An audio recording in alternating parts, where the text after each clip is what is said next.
It was a lovely weekend. Jeff and Sarah were about to take their dog, Snowball, to the park. They were sitting in the car and checking if they brought everything they needed for their trip. Chair, dog treat, sunblock. Well, seems that they got everything.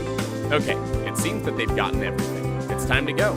Jeff checked all 3 mirrors, making sure there's nothing in this way. 2 side mirrors and the rear view mirror. Looks like it's all clear. However, what they didn't notice is that while they were chatting in the car, their neighbor's kid, Jake, ran to the back of their vehicle to pick up his ball. They did not see Jake in any of the rear view mirrors and started backing out of their driveway. Luckily, Jake's mom stopped them on time. According to the National Highway Traffic Safety Administration, 840,000 car accidents were caused by blind spots in the United States, which led to over 300 fatalities. A blind spot is the area of a vehicle that cannot directly be observed by the driver while driving. Due to reduced visibility, blind spot accidents commonly occur on driveways, roundabouts, intersections, and multi-lane roads.